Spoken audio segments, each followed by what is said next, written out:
très heureux d'accueillir aujourd'hui à nos côtés Julie Mobilisio, qu'on a rencontré il y a quelques mois maintenant et avec qui on a eu envie de faire un petit peu ce parcours, ce qui fait que le CDRE a souhaité à la fois lui donner la parole pour échanger sur une thématique sur laquelle elle a pu travailler beaucoup, à savoir l'enfant face aux violences conjugales.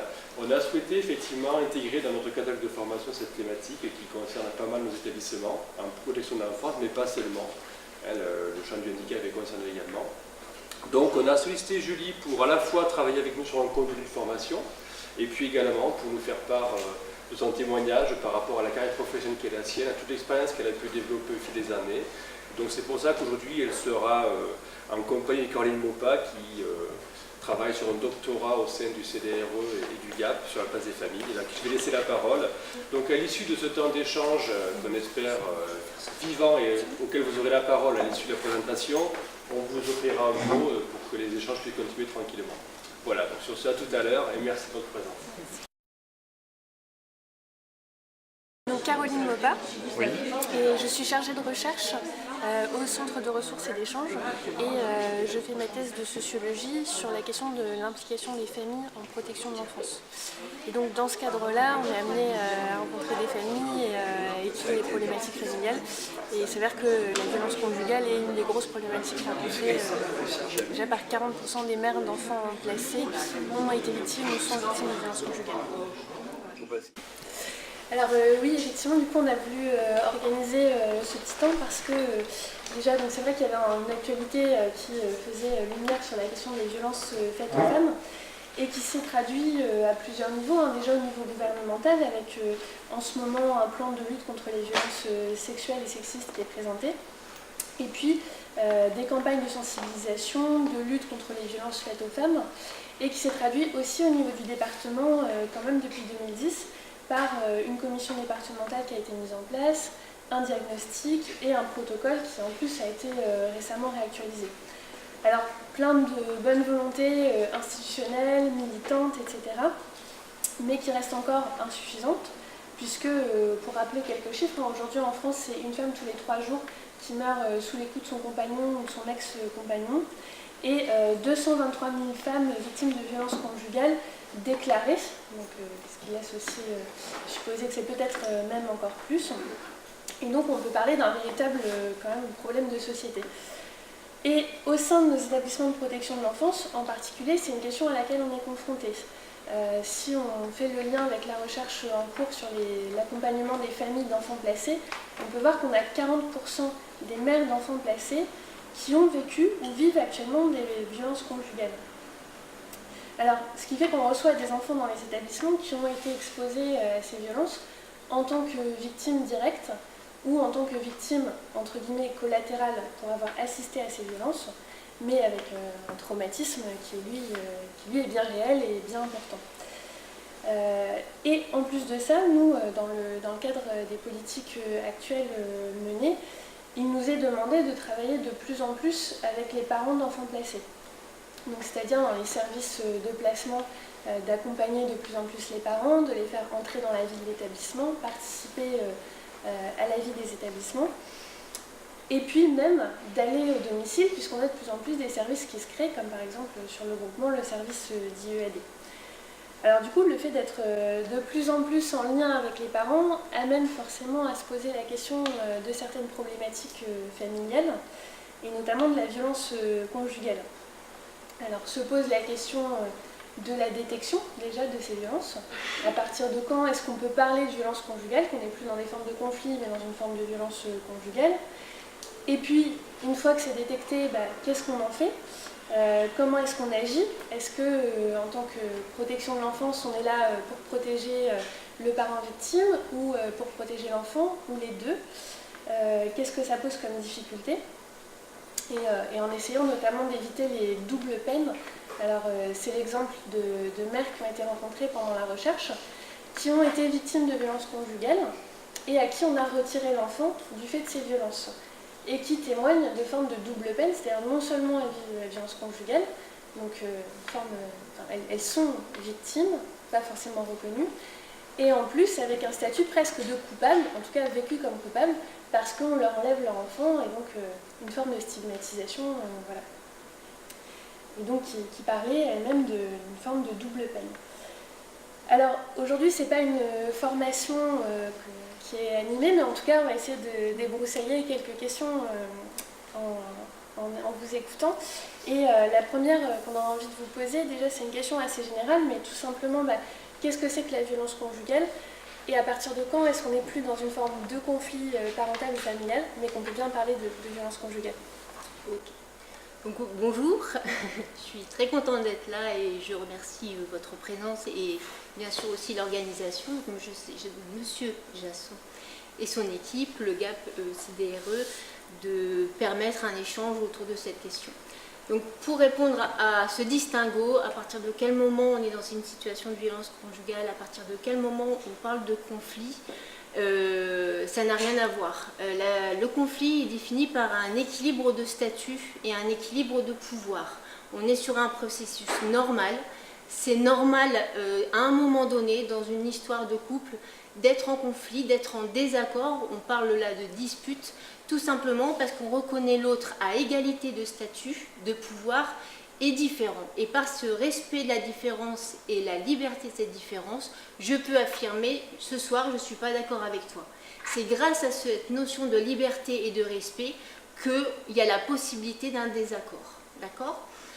Alors que sur la notion de violence, on est sur un déséquilibre de pouvoir. Il y a quelqu'un qui va prendre une position supérieure, qu'on appelle d'ailleurs un auteur, et qui va exercer une domination, une violence, qu'on appelle en termes psychologiques un mécanisme d'emprise, envers quelqu'un qui va prendre malheureusement une place infériorisée. Je n'ai pas dit qu'elle était inférieure, mais elle va prendre une place infériorisée et elle va prendre malheureusement le statut de victime. À partir du moment où on parle d'un auteur et d'une victime, on est bien dans un cadre de délit. La violence conjugale est au moins un délit, sinon un crime pour certaines autres formes. Donc le conflit est du ressort de la normalité, alors que la violence est bien punie par la loi, c'est illégal. D'où la raison de faire des formations. Je peux, je n'ai pas dit je dois, mais je peux en tant que victime déposer plainte pour des faits de violence conjugale envers mon conjoint, mon mari, mon ex-conjoint, mais aussi, pourquoi pas, ça arrive aussi, même si c'est beaucoup plus marginal, envers ma femme maltraitante. Les mécanismes sous-jacents n'ont rien à voir. La violence conjugale, on n'est pas du tout dans l'argumentaire, on n'est pas du tout dans la négociation, on n'est pas du tout dans une communication saine, on est dans l'imposition. Je décide d'avoir des droits et toi, tu n'as que des devoirs. Je suis le marionnettiste et malheureusement, tu vas prendre, même si tu n'en as pas encore conscience, le statut de victime, de proie, et je vais te modeler en fonction de ce que j'exige de toi. Je souhaite être l'exclusif, je souhaite que tu fasses ma vie uniquement en fonction de ce dont j'ai besoin. Et le problème, c'est que la victime va adopter des stratégies d'adaptation pour gérer la colère de son auteur, qu'elle n'identifie d'ailleurs pas forcément de suite comme auteur, et elle va au fur et à mesure s'oublier et prendre le statut de victime avec pas mal de traumatisme. Ce qui va en découler, c'est que la violence est un rapport relationnel, c'est un mode de vie. Le conflit, on peut le structurer, c'est-à-dire qu'on peut dire, voilà, on s'est disputé tel jour, à tel endroit, pour telle raison. D'accord ? Il y a une notion de crise qui est structurée dans le temps, dans l'espace, et qui, grâce à la communication, va permettre des concessions, des solutions, des compromis. Et ce n'est pas toujours le même qui va le faire. Alors que dans la notion de violence conjugale, on a bien vu que la victime s'oubliait et donc va à un moment donné, pour ne pas susciter de violence, se gommer, va vraiment être possédée par l'autre et ne va pas pouvoir exprimer son désaccord. Donc il n'y aura pas forcément une communication saine, il n'y aura pas du tout de concessions faites par l'auteur. On est sur un mécanisme qui n'a rien à voir. Et on sait, dès le départ, quand on est dans la violence conjugale, qui va l'emporter. Et c'est bien pour ça que la victime, au fur et à mesure du temps, ne va plus s'exprimer. Parce qu'elle sait qu'elle aura de toute façon pas gain de cause. Alors pourquoi susciter de la colère ? Donc on est vraiment sur un distinguo qui n'est pas forcément évident à éclairer de l'extérieur. La violence conjugale, c'est ce qu'on appelle la théorie de l'impuissance apprise. Ce n'est pas une impuissance innée, d'accord ? Il n'y a pas de catégorie sociale exemptée, il n'y a pas d'âge exempté pour ça. le seul point de départ, c'est le sentiment amoureux. Et j'espère que ça concerne bien tout le monde. Il faut se retirer justement de tous ces clichés. Alors peut-être que je vais un petit peu au-delà de la question, mais il n'y a pas forcément de prédisposition. Il y a parfois des facteurs explicatifs qu'une victime se retrouve victime, mais il faut se garder de tout préjugé par rapport à ça. Voilà, donc les mécanismes sont très différents. Dans la colère, on peut exprimer même en public parce qu'on n'est pas dans la peur, on n'est pas dans la honte, on n'est pas dans la culpabilité, qu'on a un désaccord face à son mari ou son épouse. Ça ne pose pas de souci.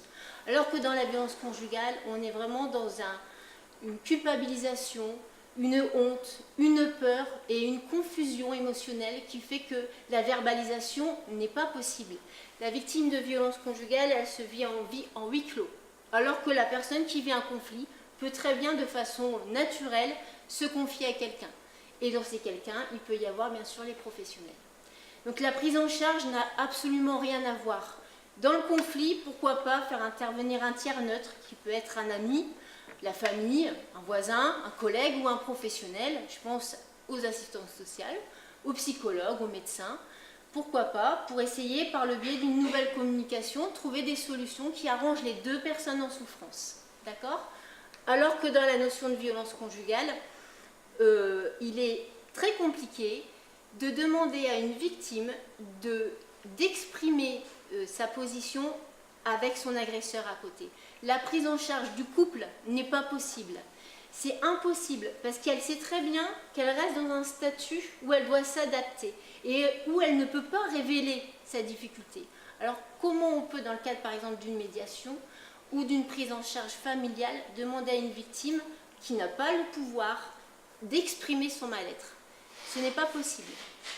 Elle va rester dans cette stratégie d'adaptation qui l'empêche de verbaliser, de se confier. Et elle va être dans la défense, la minimalisation des faits.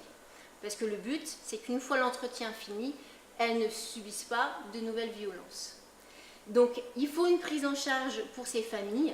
Je pense à l'auteur, je pense à la victime adulte, et je pense bien sûr à l'enfant, qui est le maillon oublié depuis très longtemps et qui malheureusement fait partie de cette famille et qui en est aussi victime.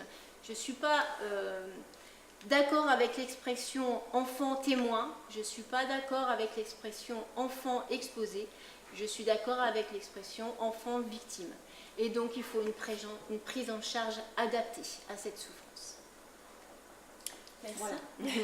Alors justement, par rapport aux enfants, comment est-ce que les enfants se positionnent par rapport aux violences conjugales, d'une part, et puis ensuite quelles conséquences pour eux d'être victimes?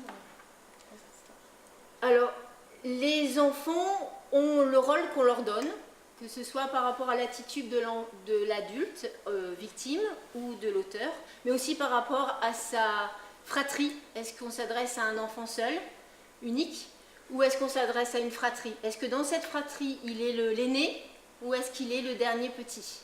Donc ça, c'est quelque chose qu'il faut déjà reprendre en charge. Ensuite, il y a 7 statuts différents que peut prendre l'enfant.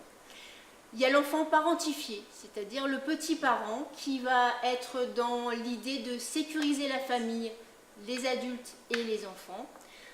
C'est surtout l'aîné à ce moment-là. Il va veiller aux tâches ménagères, il va faire en sorte de gérer le côté administratif peut-être. Ça va être vraiment le petit parent qui va présenter une autonomie précoce, mais qui pour autant ne suit pas le développement normal d'un enfant et qui a une responsabilité qu'il ne devrait pas avoir. Donc c'est des enfants qui adoptent encore une fois une stratégie pour pouvoir manier au mieux la violence dont il est co-victime. Ce sont des enfants qu'on voit vraiment bien de l'extérieur. Il y a aussi pour eux une théâtralisation entre comment je me situe dans la sphère familiale et comment je me situe à l'école, dans les associations, dans la sphère culturelle, etc. Et ce sont des enfants qui sont en grande souffrance et qui, malgré leur apparence d'aller bien, ont des troubles socio-affectifs. D'accord ? C'est vraiment une grande difficulté. Il y a un trouble de l'attachement et donc il y a une souffrance et une notion de peur qu'ils essayent de gérer au mieux dans ce statut de petit parent. Donc ça, c'est la première catégorisation entre guillemets. La seconde, c'est le confident de la victime. Donc c'est un enfant qui va avoir accès au projet de la mère, plus majoritairement la mère, qui va avoir accès aussi à ses sentiments, qui va avoir accès à ses projets, à ses attitudes, à ses stratégies d'adaptation. Donc c'est un enfant qui va être surexposé à la violence conjugale et qui va devoir tenir également un rôle. C'est un enfant qui souvent se positionne de façon très claire. Il est du côté de la mère et il est dans le refus du père. Hein? Et il va avoir un rôle de souvenir, c'est-à-dire que la mère, elle est dans un mécanisme d'emprise où elle est dans l'ambivalence.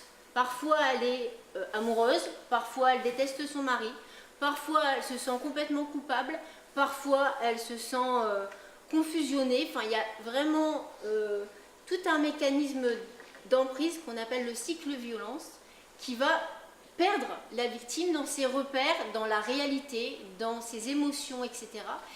Et l'enfant, lui, qui n'est pas forcément dans cette spirale, parce qu'il en est un peu extérieur, va rappeler à la mère, surtout la mère qui est dans des allers-retours, la réalité des faits. Parce que finalement, le cerveau n'a pas envie d'être traumatisé. Donc une victime va avoir tendance, sans le faire exprès, on est face à un mécanisme inconscient, à mettre les bons souvenirs ici, parce qu'un cerveau a envie d'être dans le bonheur, et à mettre les mauvais souvenirs, les souvenirs de violence, dans la corbeille. Et donc, la fonction à ce moment-là de cet enfant confident, ça va être de dire « Maman, si t'es partie, c'est pas parce que t'as vécu des bonnes choses, c'est parce que t'as vécu des mauvaises choses. » Et donc, il va avoir une responsabilité énorme.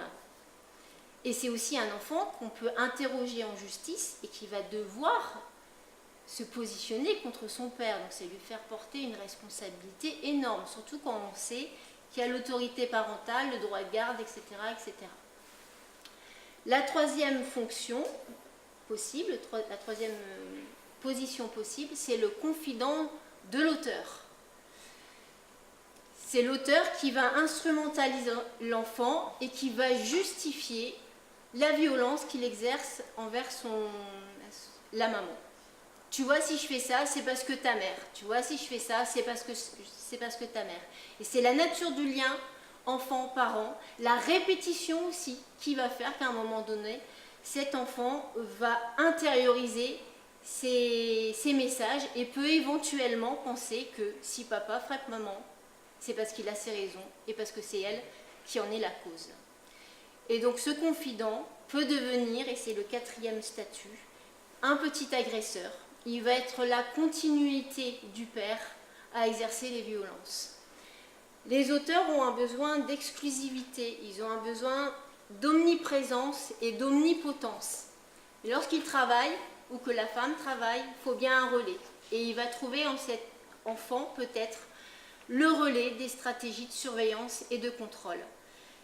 Je m'en vais travailler, mais tu restes avec ta mère. Je reviens du boulot et tu me racontes ce que maman a fait. Qu'est-ce qu'elle a fait, avec qui, quand elle est partie, quand elle est revenue, etc. Et donc cet enfant peut aussi être dans un processus identificatoire, surtout un petit garçon qui va se référer à l'image masculine et peut glisser vers une reproduction, malheureusement, avec la reproduction même de la violence physique envers sa mère. Un cinquième statut, l'arbitre, c'est-à-dire l'enfant qui va être médiateur et qui va essayer, dans une perspective de prévention de la violence, de donner des conseils à l'un et à l'autre. Et comme donner des conseils à papa, c'est compliqué, il va plutôt donner des conseils à maman. Il peut même l'inviter à plus de soumission pour ne pas générer de nouvelles violences à la maison. Donc c'est aussi, en tant qu'arbitre, une position de souffrance avec une notion de responsabilité qu'un enfant, quel que soit l'âge, ne doit pas avoir. Ensuite, on a l'enfant bouc émissaire. C'est l'enfant qui va être désigné du doigt par l'auteur et ou par la victime comme étant le coupable de la violence conjugale entre ses parents. Et donc là, on est sur des enfants qui ont une destruction psychique, qui ont une estime d'eux-mêmes réduite à zéro et qui sont dans une souffrance que vous pouvez qu'imaginer. Voilà. Et enfin, en dernier statut, j'ai failli l'oublier, pourtant c'est très important, il s'agit de l'enfant modèle. C'est l'enfant qui se sent coupable, qui va être dans une hyper-adaptation, qui va être l'enfant passe-partout, qui va ramener des bonnes notes de l'école, qui va être inscrit dans la vie sociale et qu'on ne va absolument pas soupçonner comme étant exposé qu'aux victimes des violences de ses parents. C'est l'enfant de 8 ans qui va manger des épinards, c'est l'enfant de 10 ans qui va dormir à 8h03 et c'est l'enfant qui paraît épanoui à l'extérieur.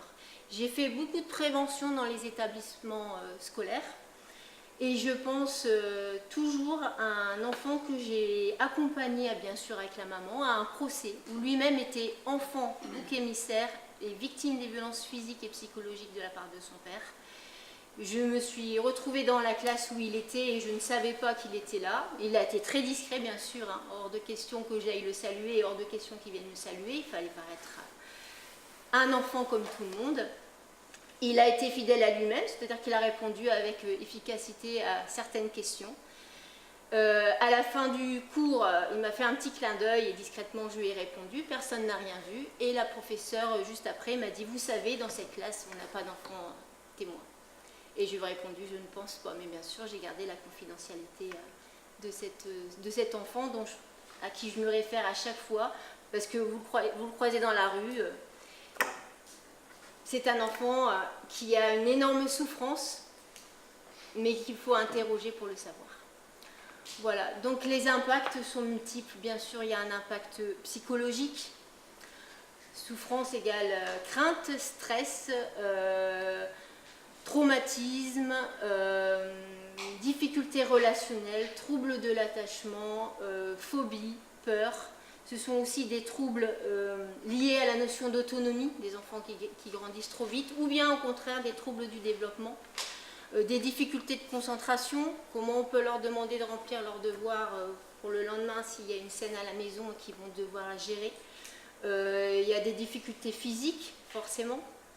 Je pense à tout ce qui est du ressort de la somatisation, des enfants qui ont mal au ventre, des enfants qui ne dorment plus, des enfants qui font des cauchemars, des enfants qui ne mangent plus ou des enfants qui vont développer une obésité parce que c'est leur façon de se nourrir.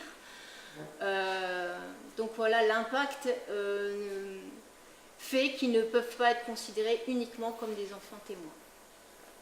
Voilà. Merci beaucoup pour deux grandes questions très générales là-dessus. Peut-être que vous avez des questions autres ou un peu plus précises que vous aimeriez poser. On vous laisse la parole.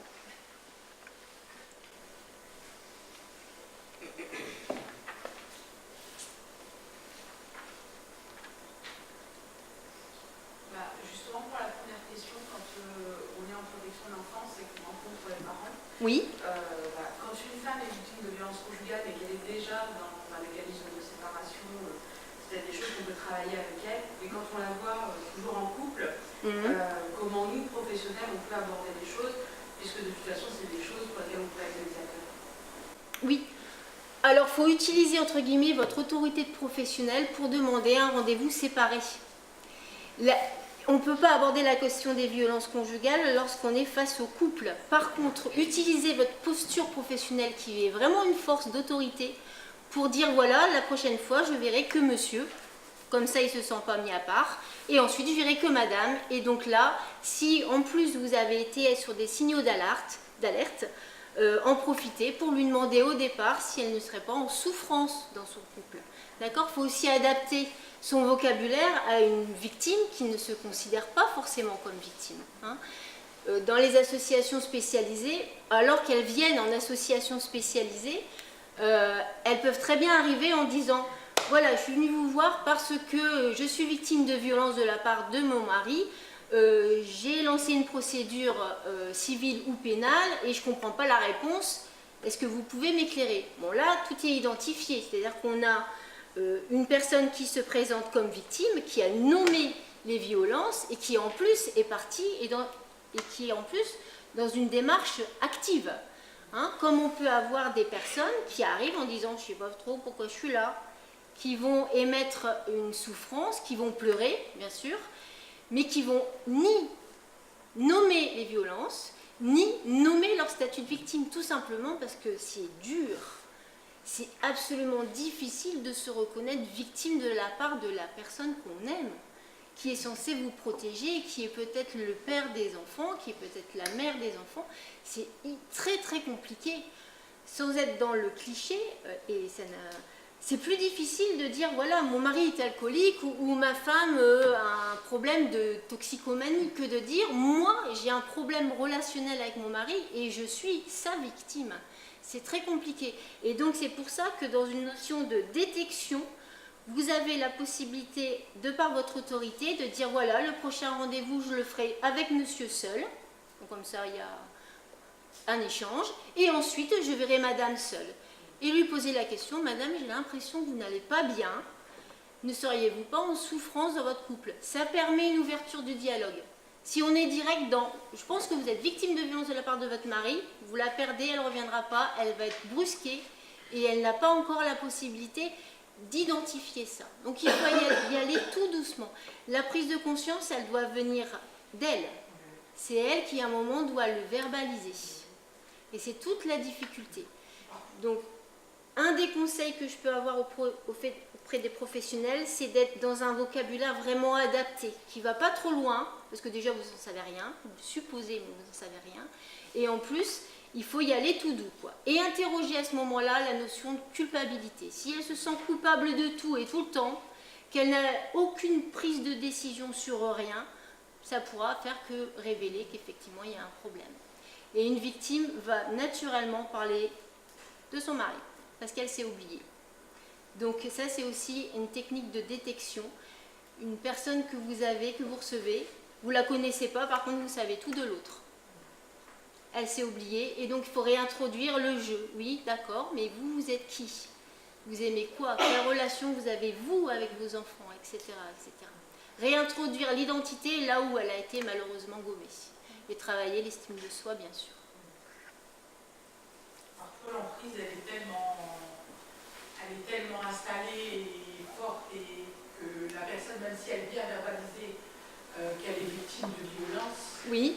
La prise de conscience, elle n'est peut-être pas là et elle n'arrive pas à s'en défaire oui. de cette violence. Donc elle reste dans cet engrenage et voilà, nous on l'a déjà vécu. Après, il y a aussi, si je peux me permettre, la violence. Alors, il y a celui qui domine et le dominé. Oui. Si je peux me permettre, c'est vrai, si j'emploie ces mots-là. Oui. Mais des fois, il y a les deux qui peuvent être violents l'un l'autre. C'est-à-dire le mari vers la femme et la femme vers le mari aussi. Oui, alors dans ce cadre-là, on est dans une violence réciproque. Alors, ce qui est important de savoir, c'est, ok, aujourd'hui, ils se frappent tous les deux, c'est ce que vous me dites. Qu'est-ce qu'il en est de l'histoire du couple? Est-ce qu'à un moment donné, elle a utilisé toutes les stratégies possibles de communication, de gentillesse, de protection, de soumission, tout ce que vous voulez, puis à un moment donné, elle se dit, bah, je sais plus quoi faire, et puis je suis violente, mais c'est quand même rare, hein, parce que quand on a peur, on est rarement violent, parce que le problème, c'est que vous êtes dans la crainte, et que l'autre, vous êtes dans... si je monte d'un cran... Bah, lui va monter d'un cran aussi, et donc c'est assez rare malgré tout. Et donc ce qu'il faut interroger, c'est qu'est-ce qu'elle a fait avant pour en arriver là? Est-ce que c'est une relation qui s'est tissée où tous les deux, ils vont monter d'un cran, mais ils restent en égalité de pouvoir et de statut, et tous les deux sont violents? Ou est-ce qu'il y a eu violence, et que dans la panoplie des moyens qu'elle a utilisés pour gérer cette violence, à un moment donné, elle a utilisé le recours à la force? Et qu'est-ce qu'elle dit de ça? Qu'est-ce qu'elle dit d'elle? Qu'est-ce qu'elle dit de l'expression de cette violence? Comprendre la violence conjugale, c'est pas s'arrêter à un moment T, c'est comprendre le continuum. Ça, c'est important. On n'analyse pas, comme dans le conflit, une situation présente. On analyse tout un mécanisme. Oui? Alors moi, je voulais exposer un cas. D'abord, je connais bien le phénomène des violences conjugales, parce que j'ai fait un mémoire là-dessus, et parce que j'ai travaillé plusieurs années en accueil d'un enfant. Oui. Du coup, j'ai vraiment bien étudié la question. Et là, actuellement, je travaille en service diapason. Donc, en fait, on intervient pour des missions de 6 mois qui peuvent être renouvelées une fois. Donc, on peut aller jusqu'à 1 an. Et on intervient pour venir en aide dans la prise en charge des enfants. Donc, on travaille avec la famille. Et là, j'ai le cas de 2 garçons. Enfin, c'est une fratrie de 4 enfants. Donc, c'est 2 garçons qui posent des troubles du comportement très très importants. Oui. Par exemple, l'aîné mange du caca, il a 8 ans, de la violence physique, verbale, enfin il y a vraiment beaucoup de difficultés. J'arrive à 6 mois, donc il me reste encore 6 mois. Je suspecte de la violence conjugale parce que j'ai plusieurs signaux et puis parce que mon expérience fait aussi que je les ai repérés. Oui. C'est pas de la violence physique, ça j'en suis quasiment certaine. C'est des violences, je ne sais pas de quel ordre, alors psychologique, sexuelle, psychologique je pense parce que j'ai quand même eu aussi pas mal de signaux. Je suis en difficulté dans cette situation parce que j'essaie de faire parler madame.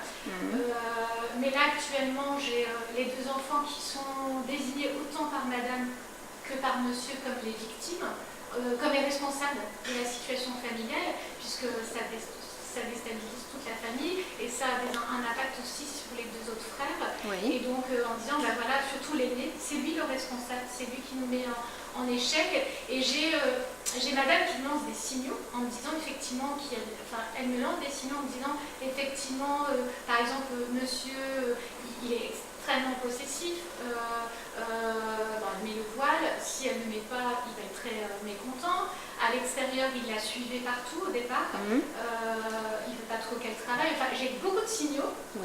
Par exemple, l'enfant dormait avec madame, donc on a réussi à ce qu'il dorme dans son lit, mais monsieur dort toujours dans le canapé, donc en tant que femme, elle ne se sent pas du tout aimée.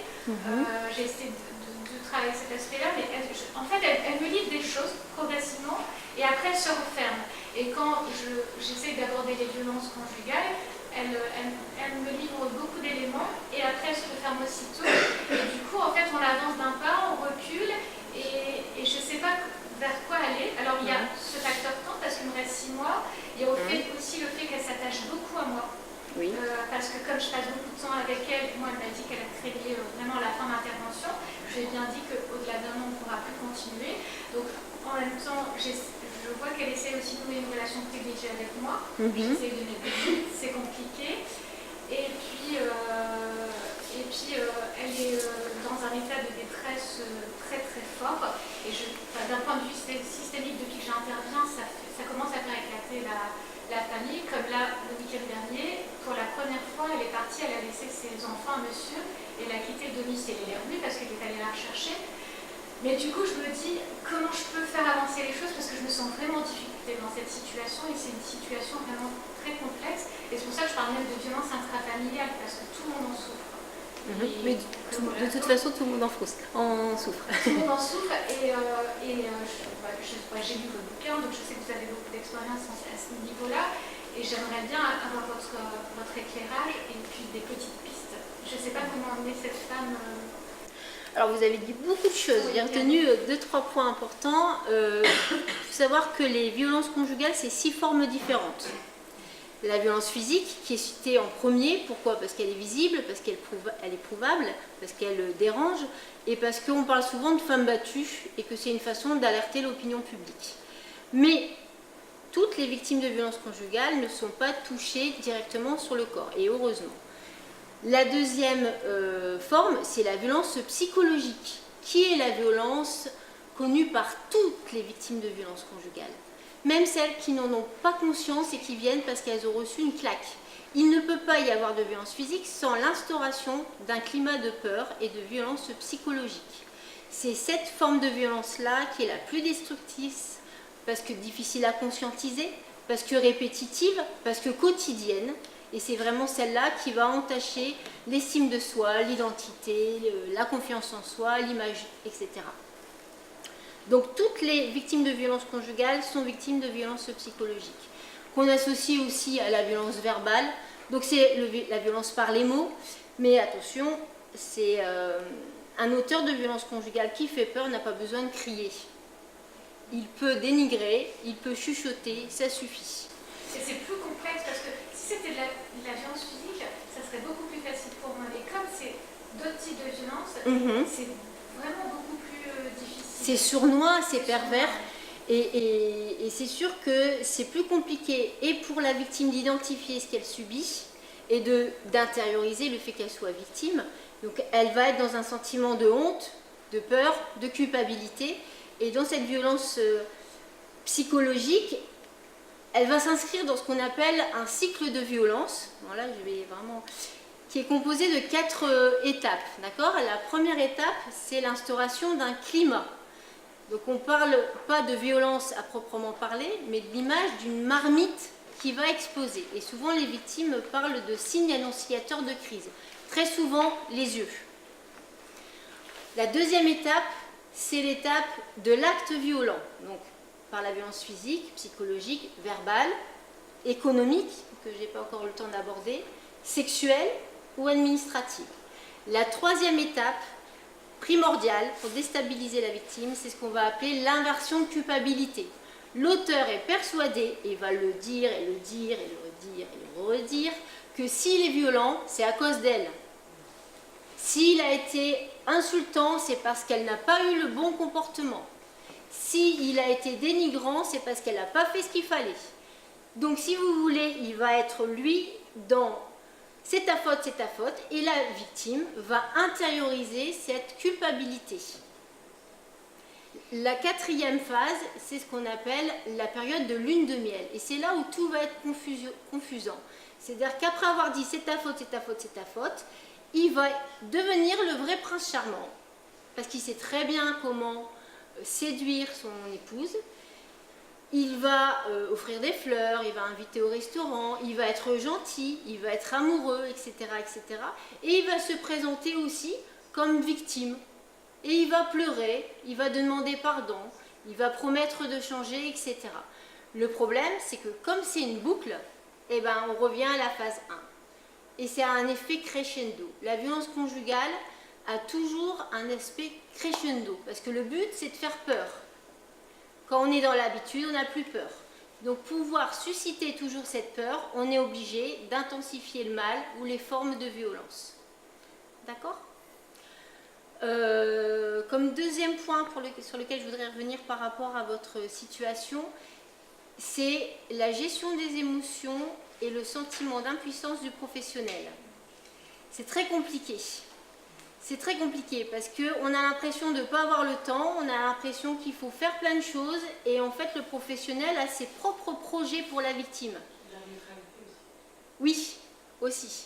Et donc il faut faire attention d'être bien sur le même pied. C'est-à-dire que je ne peux pas moi en tant que professionnel me dire cette dame, je vais l'inviter à déposer plainte si ce n'est pas son projet à elle. Je ne peux pas me dire, ah ben pour elle, là elle est vraiment en situation difficile, il n'y a que le divorce comme solution. Non. Il n'y a qu'elle qui puisse vivre sa vie. Et il faut la remettre dans une position d'actrice. Elle est responsable de sa vie, parce que de toute façon, si elle part, parce qu'elle a été conseillée de partir, à un moment donné, elle reviendra au domicile. Parce qu'elle n'est pas prête, parce que ce n'est pas sa décision, parce que lui, derrière, il use de stratégies pour la récupérer. Parce qu'on n'a pas parlé du soutien psychologique, parce qu'il n'y a pas forcément de solution financière, matérielle, d'hébergement derrière. Donc il a été prouvé qu'un départ en urgence est souvent à 95% soldé par un retour au domicile.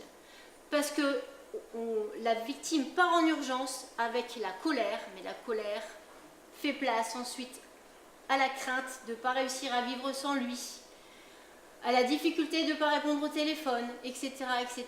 Donc il faut mieux travailler avec une victime, un projet de départ qui s'inclut dans le temps, avec un rythme, des étapes, des conseils, par exemple la sécurisation des papiers, le soutien psychologique, savoir ce qu'il en est de la sphère familiale, de l'entourage, quels sont les autres professionnels sur cette situation. Enfin, il y a énormément de choses à questionner pour réussir à mettre la victime dans les meilleures conditions pour aller vers cette solution d'hébergement et la maintenir dans le temps.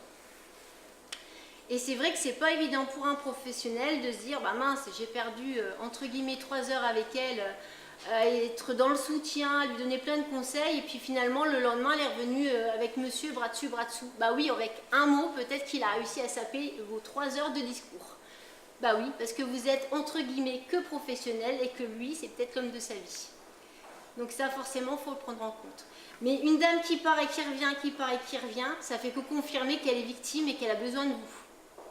Et il faut accepter justement toutes ces difficultés, ces étapes qui font qu'elle part et qu'elle revient.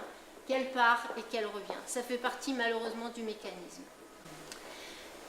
Oui. Justement, en fait, par rapport à l'accompagnement qu'on peut faire des femmes victimes de violences conjugales, Ouais. on se rend bien compte qu'il y a une temporalité qui est assez spécifique Ouais. et que ça sous-entend un engagement dans le temps. Et en protection de l'enfance, Ouais. il y a aussi des échéances judiciaires. Ouais. La question, c'est de savoir à quel moment on peut se permettre de faire des orientations plus spécifiques en fait, sur des associations qui sont spécialisées. Parce qu'un éducateur en protection de l'enfance, il n'y a pas toujours la possibilité de l'accompagner dans le temps. Et le risque aussi, c'est de prendre en otage la femme par rapport au projet de l'enfant. Voilà.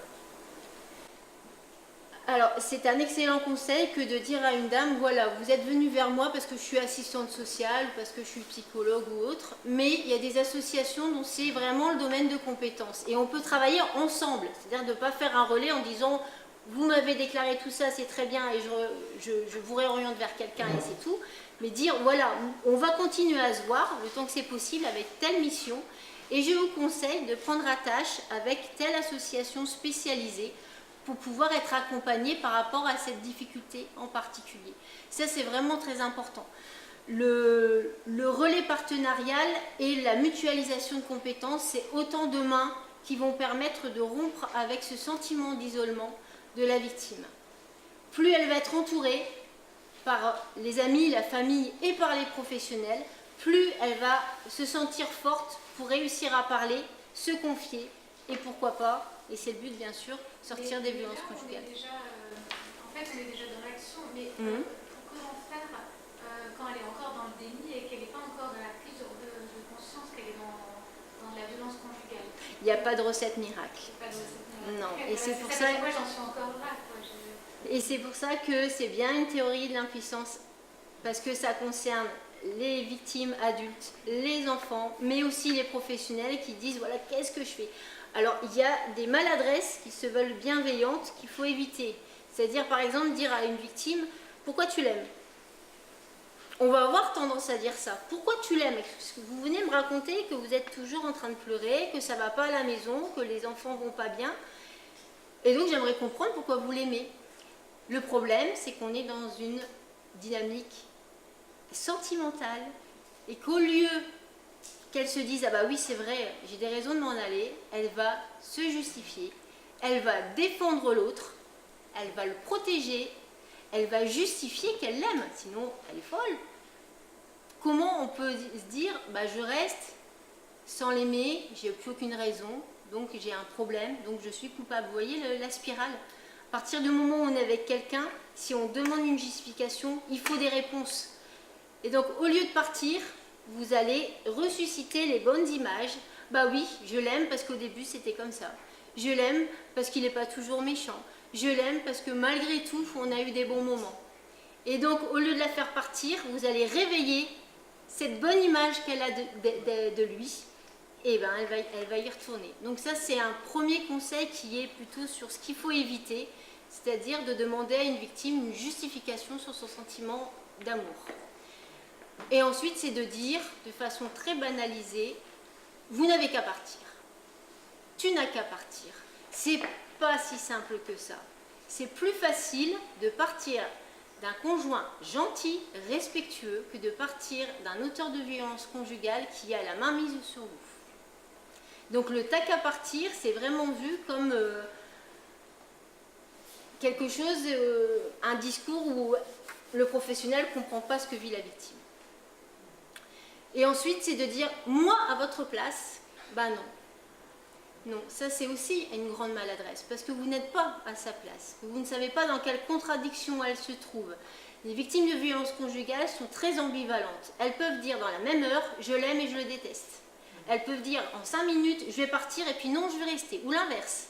Tout ça, ce ne sont pas des mensonges, ce sont des vérités. Tout dépend à quoi elles pensent. Est-ce qu'elles pensent au gentil qui a demandé pardon et qui pleure? ou est-ce qu'elle pense au méchant qui lui a fait passer vraiment une mauvaise journée hier?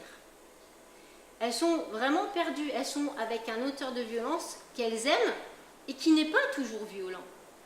Et c'est pour ça que c'est compliqué. Donc c'est vrai qu'il faut réussir à garder la motivation à recevoir une personne qui peut parfois faire 3 pas en avant, 3 pas sur le côté. Mais ce n'est pas de la responsabilité du professionnel, ça. C'est parce qu'elle est dans ce mécanisme d'emprise. Ce qu'il faut, c'est être dans l'écoute, ne pas être dans le jugement, ni de la victime, ni de l'auteur, et être dans vraiment une prédisposition de gentillesse, de chaleur, et bien sûr vos compétences. Ouais. Et c'est vrai que parfois c'est pas évident parce que vous êtes en protection de l'enfance avec un calendrier à respecter et que parfois on a l'impression de ne plus avoir le temps pour la victime à ce qu'elle prenne ses dispositions pour partir. Il peut y avoir un décalage entre les contraintes calendrier qu'aurait besoin la victime pour mettre à bien son projet et puis la protection de l'enfance. Ça c'est une réalité, ouais. C'est une réalité. On a les 2 missions, aider la famille et protéger l'enfant. Oui. Avec le risque de la double peine que vous pouvez et ce qui est important, mais c'est encore très difficile à mettre en place ceci sur le terrain, c'est travailler en partenariat. C'est de réussir à travailler non pas tout seul avec sa responsabilité et sa mission, mais de réussir à mettre en place une approche pluridisciplinaire à destination de cette victime et de savoir ce qu'en pense l'avocat, le médecin, le psychiatre, etc. Donc c'est vraiment une visée idéale, ça. Mais pourquoi pas pour certaines situations, j'avais réussi en tant que référente départementale en violence conjugale à mettre en place un réseau où on peut travailler vraiment ensemble à destination d'une victime et travailler vraiment en mutualisation de compétences. C'est un objectif complexe, mais pas inabordable de mon point de vue. Oui ?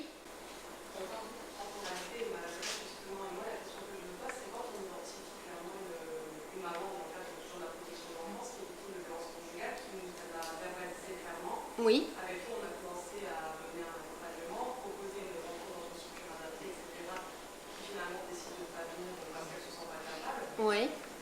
Moi, ce qui me gêne, c'est comment en fait, on montre à des personnes qui vont continuer à s'intéresser à ce qu'elle vit, mais sans faire la maladie, justement, d'être trop insistante et d'en reparler à chaque fois qu'on la voit. Moi, c'est santé cardiaque, donc j'arrive pas aujourd'hui à lui faire comprendre que j'ai pas oublié ce qu'elle m'a dit et ce qu'on avait commencé, et qu'à la fois, elle a transformé, elle m'en parle plus du tout, et que j'ai pas non plus envie de la braquer. À chaque fois que je la vois, à la base pour sa fille. C'est quand même ça qui nous a fait nous rencontrer au début. J'ai pas envie de la charger tout le temps sur sa question en lui disant alors, vous en êtes où, vous voulez y aller, vous pas encore. C'est compliqué de se situer entre ces deux-là. Oui, mais j'ai un. En même temps, avec une grande culpabilité aussi du professionnel, en disant si demain il y a quelque chose. Il y a toujours ça qui. Bien sûr. Mais avec des questions larges, vous pouvez savoir si la victime a envie d'en parler ou pas. Comment vous allez aujourd'hui? Mais comment ça se passe à la maison? Vous voyez, des questions hyper larges où elle va parler des violences, où elle va partir sur un autre terrain, mais c'est vrai que c'est pas évident. Et par contre, j'ai envie de dire que la réponse, elle est un peu contenue dans votre question, c'est-à-dire que vous pouvez aussi dire pleinement, voilà, on est ici par rapport à cette mission, mais j'ai pas oublié tout ce que vous m'avez dit la dernière fois. Aujourd'hui, j'ai l'impression que vous voulez pas en parler. Donc je respecte ça, mais n'oubliez pas que vous pourriez toujours m'en parler. Je ne suis pas du tout fermée. Voilà, si vous êtes dans une difficulté, rien ne vous empêche de l'exprimer avec bienveillance à cette dame en disant aujourd'hui, à la fin d'un entretien, voilà, aujourd'hui on a parlé de ça, mais j'ai pas oublié ce que vous m'avez verbalisé la dernière fois et je vous en remercie, il faut la valoriser. N'hésitez pas à revenir vers moi par rapport à ce sujet douloureux et délicat. Ma porte est toujours ouverte. Et c'est à elle, à ce moment-là, de décider de quand le dire, pas en parler, etc. Et de temps en temps, si vous avez l'impression que c'est passé entre guillemets aux oubliettes, lui poser une petite question très ouverte sur comment vous allez aujourd'hui, comment ça va à la maison, comment ça se passe avec monsieur. Et vous allez vite avoir une réponse sur le fait qu'elle ait aujourd'hui envie d'en parler ou pas. Quand elle est en lune de miel, ça ne sert à rien. Hein? Et quand il y a malheureusement un retour à des phases plus compliquées, là, elle peut prendre ça comme une perche. Si elle vous a fait confiance et elle n'oublie pas ça, une victime de violence conjugale, elle vit dans un grand secret. elle vit vraiment dans une notion de douleur et quand elle en parle, elle n'oublie pas à qui elle en parle. Donc, et elle choisit, bien sûr. Une victime choisit à qui elle peut révéler toutes ces choses. Ouais. Par contre, dans la protection de l'enfance, ce qui est difficile parfois pour le professionnel, parce que bon, c'est vrai qu'au niveau des violences conjugales, bon, j'ai un peu de connaissances, mais je ne peux pas pallier clairement l'association où je travaille, le GIT, on n'accompagne pas les personnes qui sont victimes. Oui. Par contre, l'articulation qui est difficile pour moi en tout cas, c'est l'articulation entre le couple parental et le couple conjugal. Parce que pour moi, c'est deux choses différentes. Oui. Des fois, on s'adresse à des parents qui sont divorcés, où la maman elle a été victime de violences physiques, psychologiques, et qui est quand même présente lors des entretiens. Et du coup, là, on s'adresse au couple parental. Oui. Et c'est vrai que toute l'articulation, elle est difficile, la neutralité, ça, c'est un combat tous les jours. Ah oui. Voilà. Donc voilà, et la notion des deux couples, conjugal et parental, je trouve qu'elle est importante dans le boulot. Oui. Parce que pour moi, après, même pour des parents non séparés ou non divorcés, pour moi, le couple conjugal, c'est leur histoire de couple. Et ça, je trouve que c'est important aussi de l'expliquer aux enfants. Oui. Moi, je l'explique aux adolescents en disant, il y a des choses c'est le couple. Et les deux sont des parents, mais leur histoire, c'est leur histoire de couple. Oui. Et je trouve que c'est important, cette notion des deux couples. Voilà. Il restera le père et elle restera la maman, donc ils doivent composer ensemble par rapport aux enfants qu'ils ont en commun. Bien sûr, ça c'est une grosse problématique, bien sûr. Et j'en réfère à Édouard Durand, qui est magistrat, qui a été au JE, qui a été juge au correctionnel et qui a été JAF, et qui a mis en lumière justement à travers son livre qui s'appelle Un défi pour la parentalité, protéger la mère c'est protéger l'enfant, où il montre justement alors en combinant très bien la sphère psychologique avec le registre de la loi et en expliquant toute la difficulté pour l'autorité par rapport à la position de la parentalité lorsqu'on a affaire à des violences conjugales. C'est un petit bouquin très accessible. On l'a vécu avec une situation où la maman elle a été victime. Et du coup, ce travail qu'on a mené, qui restait quand même le couple parental, la maman, ça l'a beaucoup sécurisé, je trouve que ça l'a fait avancer dans son rôle de maman. Et je trouvais que c'était important de la rassurer à ce niveau-là. Et voilà, bon, elle a décidé elle, de partir et de divorcer, donc c'était déjà fait avant qu'on accueille l'enfant. Il y avait encore un peu de conflit dans le couple et voilà. Mais, il faut réussir à ce que la victime se positionne non plus dans la relation conjugale, sentimentale de l'homme et de la femme, mais dans la sphère parentale du père et de la mère. Et ça, c'est pas forcément évident. Bien sûr. Ouais. Oui. Comment du coup on peut un peu aborder le sujet de la violence conjugale avec des enfants de bas âge?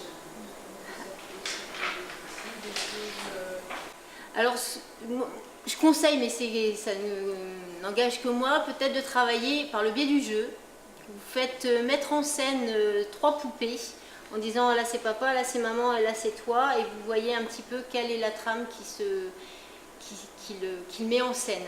Est-ce qu'il se cache en dessous d'un bureau? Est-ce qu'il se met à côté de maman et il défend maman? Ou est-ce qu'il se met à côté de papa et il va plutôt accélérer son comportement? Donc déjà là, ça va vous donner des indicateurs sur sa souffrance et sa position. Ensuite, travailler bien sûr sur les émotions. Alors peut-être avec des émoticônes, des choses comme ça, pour essayer de savoir si c'est un enfant plutôt en colère, plutôt triste, plutôt paniqué, plutôt introverti, etc. Et à partir de cette notion d'émotion, essayer de comprendre le pourquoi. Mais c'est sûr que c'est pas évident, c'est pas mince à faire que de travailler avec des enfants co-victimes, mais pour autant c'est tout à fait nécessaire. Jusqu'à quel âge le jeu de la poupée? Bon, j'ai envie de dire qu'il n'y a pas de limite à partir du moment où ça peut être une proposition si c'est refusé parce que le garçon a 14 ans, on essaye de trouver autre chose, mais par rapport à un dessin par exemple, ça peut être révélateur de beaucoup de choses. Ça dépend des capacités de l'enfant. Ça va dépendre des capacités de l'enfant, oui. Et dans le prolongement de cette question, Oui. on retrouve des adolescents qui sont violents et pour lesquels on peut, à partir du travail qu'on va faire de connaissance de la situation familiale, on va repérer s'ils ont été enfants victimes, enfants témoins de cette violence conjugale, notamment pour des enfants qui ont pris, ce que vous décriviez tout à l'heure, la position d'enfants confidents de l'auteur et qui deviennent aussi enfants agresseurs. On retrouve dans le discours de ces adolescents. Mais du coup, quel travail on peut mener, nous? Est-ce qu'on doit un petit peu participer à la déconstruction des schémas? Oui, tout à fait. Oui, oui, tout à fait. En rappelant la loi. Tant qu'il n'y a pas de sanction, pourquoi je ne reproduirais pas? Bien rappeler, même si malheureusement toutes les situations de violence conjugale n'aboutissent pas à un procès au pénal avec une reconnaissance du statut, malheureusement, rappeler que c'est interdit, que la violence est punie, que s'il se bat à l'école, il risque de se retrouver convoqué dans le bureau du directeur et que finalement, on n'est pas dans un comportement normal, on est dans un comportement problématique. Et que s'il fait ça, c'est peut-être parce qu'il a l'impression qu'il n'y a pas d'autre modèle à penser, mais qu'on n'est pas obligé d'être dans un mécanisme de reproduction, qu'il y a peut-être des valeurs à interpeller et qui pourraient du coup se développer autrement. Et donc là, valoriser, waouh, comment tu as réussi à gérer ta colère. Un enfant même qui est avec un comportement d'auto-agressivité, des enfants qui vont être dans l'addiction, l'automutilation, etc. Ou l'hétéro-agressivité, je me bats avec mes pères dans l'école, etc. Réussir à les récompenser sur une gestion des émotions et réussir à rappeler le cadre de la loi et de la sanction lorsqu'il y a débordement. Et ça, oui, bien sûr qu'il faut le faire. Il ne faut pas oublier que ce sont des enfants qui vont être ensuite en couple. Donc on est aussi sur l'évitement de la récidive d'une certaine manière, même s'ils n'ont rien fait, mais voilà, éviter un mécanisme de mimétique et de reproduction. Et lorsqu'on intervient au domicile, oui. qu'on est confronté forcément à l'auteur, oui. D'un point de vue attitude éducative, qu'est-ce que vous conseillez? Ah. C'est pas évident. Là, je me sens hors compétence pour vous répondre, malheureusement. Ma spécialité, elle est vraiment rattachée aux victimes adultes et enfants. Et là, j'avoue être un peu en difficulté. Quelle attitude? J'ai envie de dire que faut interpeller leur responsabilité et le fait qu'ils soient coupables de leur agissement. Mais pour autant, si vous parlez de ça, c'est peut-être que la victime vous a parlé. Et donc, ça peut être quelque chose qui va être utilisé contre son épouse. Donc, je pense que le mieux, c'est de s'occuper d'abord des victimes. Et puis l'auteur, s'il veut changer, ça sera de sa responsabilité à lui, mais sans vous. Mais ça n'engage que moi, cette réponse. Pour accompagner les familles dans la globalité, parce qu'on est mandaté au niveau de la protection de l'enfance et qu'on a travaillé avec les deux parents, quel que soit l'auteur ou la victime, père ou mère, oui. Je me dis qu'il est assez important de requalifier aux yeux de l'enfant chacun des parents. Et ça, c'est compliqué pour les intervenants. D'essayer de trouver ce qui peut requalifier le parent auteur. Et de ne pas rester sur cette image d'auteur seulement. Et de regarder justement dans le lien parent-enfant, qu'est-ce qui peut être valorisé dans la personnalité de l'auteur. Essayer de se décaler seulement la question de la violence conjugale. Pour que cet enfant ne soit pas à moitié issu d'un monstre. Qu'est-ce qu'on va lui signifier pour son évolution, son développement? Bien sûr, et c'est pas du tout incompatible avec la notion d'amour, encore une fois. C'est-à-dire qu'un enfant. S'approcher de l'auteur. Oui. Et d'essayer de le connaître mieux, et ça met les équipes à l'épreuve, c'est compliqué. Oui. Un enfant a le droit, et heureusement, d'aimer ses deux parents, et ça, ça reste fondamental, même dans le prisme des violences conjugales. Oui. Le but, c'est pas que l'enfant. C'est pas que l'enfant identifie tout le processus et soit dans le rejet de l'auteur maltraitant, parce que ça peut rester le père, mais c'est plutôt qu'il sache se protéger de ça et aller bien. Et comprendre. Oui. Oui. Dans votre expérience, là, j'entends beaucoup, effectivement, c'est un réflexe, c'est logique. On travaille avec les victimes. Oui. On travaille avec les auteurs de violences conjugales. Ça existe. Oui. Certainement en proportion beaucoup moins. Je pense que c'est important aussi. Ah oui. Avec les enfants qui Je pense qu'on ne peut pas faire. Ah non, il ne faut pas couper. Bien sûr que... Sauf qu'au niveau du travail social, le réflexe, juste, ce serait se diriger davantage sur la victime. Donc peut-être travailler, c'est plus compliqué, c'est plus long, mais Oui, oui, je ne suis pas du tout contre une approche globale, systémique, etc. Bien sûr, mais je suis pour une prise en charge séparée. Un professionnel qui va s'occuper des enfants, un autre qui va s'occuper de la mère, un autre qui va s'occuper du père. Et effectivement, je ne suis pas du tout dans le rejet de la prise en charge des auteurs. On est bien dans le même but, c'est la protection des victimes et l'évitement à la récidive. Et il y a des structures qui existent pour autant. Par exemple, il y a une structure qui met en place des groupes de parole et des séances de responsabilisation des auteurs pour éviter la récidive. Je pense notamment au centre Clotaire à Arras, mais c'est souvent sous injonction judiciaire. Très très souvent, tout ce qui est SPIP, c'est aussi avec des personnes qui sont incarcérées, donc ça laisse de côté malheureusement tous les auteurs qui ne sont pas, qui sont pas reconnus auteurs. Oui. Alors, s'il n'y a pas d'autres questions, peut-être je propose de prendre quelques minutes peut-être pour présenter le support que vous avez amené, qui est juste ici, si vous souhaitez. Alors, comment présenter ça? Donc, j'ai été victime de violences conjugales. J'ai écrit un livre qui a été publié en 2009 sous le titre J'aime le diable, pour montrer justement tout le paradoxe de la violence conjugale, comment on peut aimer un homme maltraitant et comment on peut maltraiter la femme qu'on aime. Donc ça se voulait un témoignage, mais un témoignage qui transmette des messages de prévention et d'information. L'idée, c'était pas de dévoiler un récit de vie avec des descriptions, mais plutôt d'articuler ça avec de la théorie, avec de l'interprétation, pour donner vraiment une perspective nouvelle et un outil de compréhension pour les lecteurs. Ce bouquin a été repris, j'ai reçu le colis hier, donc il s'appelle maintenant J'aime le diable. Il a été édité à mon nom d'épouse, donc je suis mariée, désormais je m'appelle Julie Baudelot. Et c'est un livre qui se veut support pédagogique à destination des professionnels, c'est-à-dire que le récit de vie a été compressé. Il a été aussi continué, c'est-à-dire de mon départ à Barcelone jusqu'à aujourd'hui, avec mon parcours professionnel, militant et universitaire. Et on a annexé un cahier pédagogique qui permet vraiment d'expliciter la théorie. Et il y a vraiment une articulation entre le récit de vie et le cahier pédagogique pour pouvoir servir d'outil à tout professionnel voulant se perfectionner dans la détection, la connaissance et l'accompagnement des victimes de violences conjugales.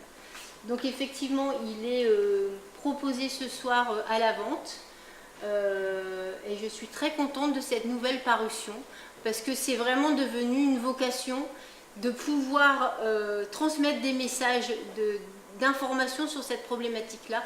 Les victimes de violences conjugales ne sont pas masochistes, elles ne sont pas complaisantes, elles sont dans un mécanisme d'emprise et il est difficile de sortir de ce prisme.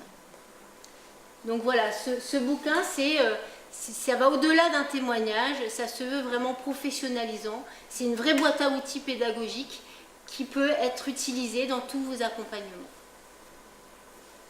Donc voilà. Merci beaucoup. Merci. Je vous remercie. Moi, je voudrais revenir sur l'accompagnement de la victime, de l'enfant et de l'auteur. Oui. Mais de l'enfant, en quoi ça consiste? Parce que moi, je suis 4 jeunes enfants en mission d'hébergement. Oui. J'accueille énormément de familles, de femmes qui partent avec des enfants victimes de violences intrafamiliales. Et la prise en charge des enfants, à part orientée en CMP, qui a 9 à 10 mois d'attente, généralement. Nous, qu'est-ce qu'on fait avec ces enfants qui sont des fois traumatisés, ce que vous disiez tout à l'heure, des problèmes de sommeil, de somatisation, des enfants qui ne sont pas tous concentrés à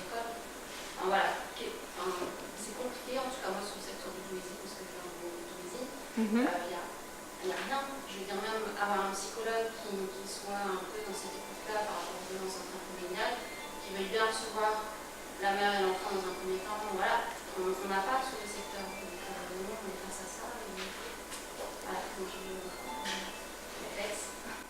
oui. Dans le département, il y a très peu de structures qui soient spécialisées dans la prise en charge des enfants. Et c'est un grand manque. Pour autant, il y a une structure qui s'appelle Solfa avec un pôle Bruneo, où il y a Bruneo Enfants qui prend en charge justement, qui accompagne, j'aime pas ce mot prendre en charge, qui accompagne les enfants et les mamans, et non pas la victime, hein, mais la maman en violence conjugale. Et je peux que vous inviter à vous orienter vers cette structure qui est malheureusement la seule dans le département, et il me semble qu'ils sont très peu nombreux à l'échelle nationale. Ça s'appelle Bruneo Enfants. Donc là, ils sont vraiment spécialisés et j'espère que c'est la première association, mais que ce ne sera pas la seule et que d'autres pourront ouvrir pour être... Il ne faut pas oublier qu'il y a 50 ans, les victimes de violences conjugales étaient considérées comme masochistes, complaisantes, et le ressort c'était un trouble psychiatrique. Elles étaient prises en charge dans un asile. Et en plus de ça, on mettait plein de préjugés. C'est-à-dire, c'est forcément la petite nana des quartiers qui ne sait pas très bien parler, qui n'est pas très jolie. Enfin, vous voyez, tout un catalogue de critères qui permettaient à la société de se dire « moi, je ne suis pas concernée ». Il y a une prédisposition. En plus, elle a été maltraitée dans l'enfance, etc. Donc, c'était tout un tas de clichés qui faisaient qu'elles n'étaient pas reconnues dans leur statut de victime. Et ensuite, on a eu les premiers courants féministes qui ont interrogé la parole de ces femmes, et on s'est rendu compte qu'il n'y avait pas du tout la notion de complaisance, mais une réelle souffrance. Et c'est à partir de là qu'on a théorisé sur la violence conjugale et qu'on a théorisé le cycle de violence. Donc on avance tout doucement. En 2014, c'était l'explosion des conférences sur justement l'enfant témoin exposé aux victimes de violences conjugales, et j'espère que les structures vont continuer à proposer des ateliers parents-enfants, que les structures vont se développer sur cette thématique-là, et qu'on va de plus en plus reconnaître l'impact dévastateur des violences conjugales sur les enfants. Maintenant, en termes d'accompagnement, c'est vrai que malheureusement, on en est dépourvu. Ce que vous pouvez faire sur votre terrain, c'est effectivement aider à la verbalisation. C'est important, c'est pas négligeable. C'est pas ne rien faire que d'être disponible à l'écoute et savoir écouter la parole d'un enfant en souffrance. Alors peut-être que vous considérez que c'est pas suffisant, et ça l'est sans doute pas, mais il y a au moins cette possibilité d'écoute, de chaleur humaine et de réconfort qui est important pour tous ces enfants en souffrance. J'espère avoir répondu à votre question, même si malheureusement c'est limité par rapport à l'idéal qu'on pourrait souhaiter pour eux. Voilà. Très bien. Je voudrais juste dire qu'effectivement, si aujourd'hui on a conscience que les enfants qui assistent aux violences conjugales sont des enfants victimes, il appartient aussi à la protection de l'enfance que de s'outiller et d'aller se former davantage pour pouvoir être le plus compétent, le plus à l'écoute. Voilà, même si on sait qu'effectivement il n'y a pas beaucoup de structures, peut-être qu'on aura l'idée aussi de s'investir dans la création de ce type de support. Oui, tout à fait. Moi, j'invite vraiment les professionnels à participer à des formations poussées sur les violences conjugales, parce qu'en 1 heure, j'ai essayé de parler très très vite, mais voilà, on a été loin d'aborder tout, et il n'y a pas de support pédagogique, on n'est pas dans un échange autour d'une table en mutualisant les temps de parole, etc. Donc voilà, c'est une invitation à une sensibilisation, c'était le but aujourd'hui. On n'était pas dans le cadre d'une formation qui nécessite du temps et vraiment une construction, un vrai programme. Mais voilà, c'est important de s'intéresser à cette cause et de prendre quelques jours pour vraiment aller au bout de cette problématique. Voilà. Et du coup, pour faire le lien, donc, comme on disait en introduction, vous avez les catalogues qui sont juste ici, avec besoin d'une proposition de formation, donc à voir par la suite si les personnes sont intéressées, et ça pourrait être très intéressant, puisque effectivement c'est un petit peu frustrant, mais on va devoir clôturer, et merci beaucoup. Merci beaucoup. Et puis je vous invite à un petit pot juste ici, si vous le souhaitez. Merci.